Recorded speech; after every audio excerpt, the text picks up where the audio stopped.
Hello, hello, hello, bonjour tout le monde, and welcome to my Wine with Jimmy channel. I am delighted to have you on board. Thank you for stopping by, and welcome to a series which is on the WSET Level 3 SAT, systematic approach to tasting. So this is the section where I do full examiner's notes. So you can purchase the wine and you can taste at the leisure and comfort of your own home, and you can compare to my notes to give you the practice and the confidence to go into your tasting exam.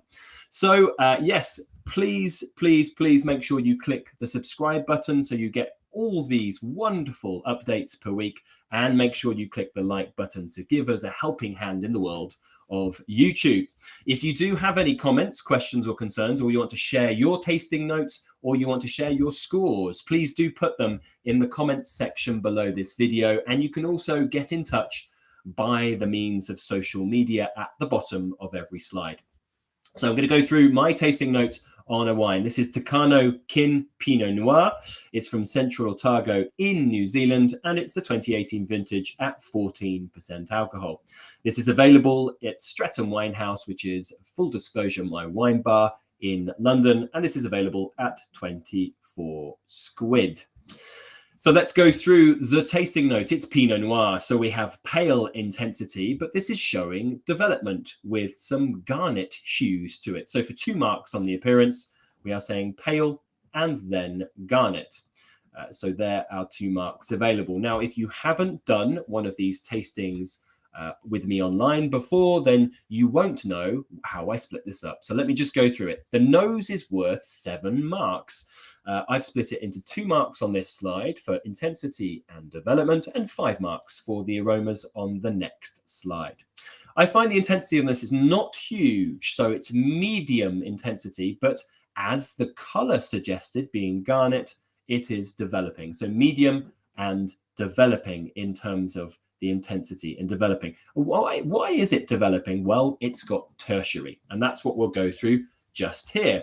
So it seems to show quite a few different things on the nose: primary, secondary, and tertiary. Now, there are 5 marks available here. Now, it will be marked as 1 mark for primary, 1 mark for secondary, 1 mark for tertiary, and 2 for anything else. So there is a minimum of 1 for primary, minimum 1 for secondary, and minimum 1 for tertiary. Let's go through primary. Little bit of rose on the nose. Then red currant, cranberry, raspberry, red cherry, and red plum. It's all the red fruits. Kirschy, there's a bit of sweetness with that red fruit, and it's a little bit baked and stewed with those fruits. Very ripe.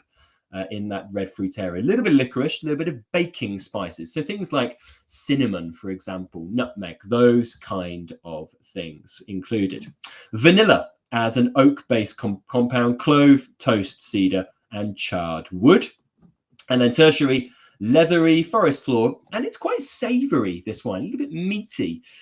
This wine has got that little bit of development edge to it. It's not gone towards what Cabernet would with tobacco, doesn't have the kind of mushroomy, wet, leafy character that a Burgundy Pinot would have, but it's gone more savoury and more meaty in style. So 1 mark for primary, 1 for secondary, 1 for tertiary, and 2 for anything for those just there. If you are finding I'm going too fast, you of course can pause this to check your tasting note. The palate. Now there are 10 marks available on the palate, 7 I do on the characteristics here, and 3 for flavors. So let's do the 7 first. It is dry. Now, Central Otago is quite a desired Pinot Noir because it's not the most grippy and it's not the most acidic. So the acidity here, also it's got a bit of maturity, this wine, medium plus to medium in terms of acidity, and medium minus to medium tannin. Some ripeness there, but no grainy or grippiness behind that tannin. So I've given ranges. I'm allowed to. You can only put down 1 thing per line, so you need to hit that range.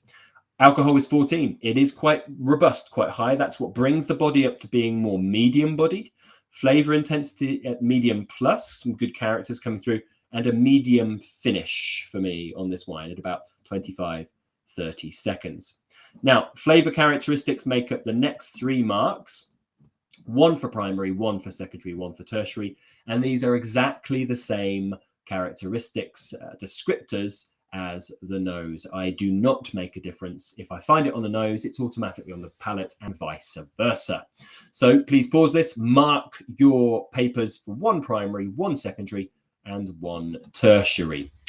The conclusions here with this wine is that I found it balanced. It had nice character to it. Maybe the alcohol was a little bit warm, but it wasn't certainly out of balance. No to length, because it was not long, it was medium. Intensity, I've given it a yes. It's quite an easy mark. There's well-defined fruit there. Complexity, it was close. It was very close. I thought this was a very decent wine, but I wouldn't say it's very good. I would say it's good. And the complexity was close, but I've gone for a no here. Why? It just needed a couple more things in terms of its descriptors. I found it being fruity, spicy, oaky, and a bit aged. If there was something else there, it would give it complexity. But it is a good wine. Can drink now, has potential for aging because it's still got some primary, still got some structure behind it. I think it might gain a bit more complexity to make it very good. I don't think it's ever going to have the longest of lengths, but it could be very good. So that's why it has potential for further aging.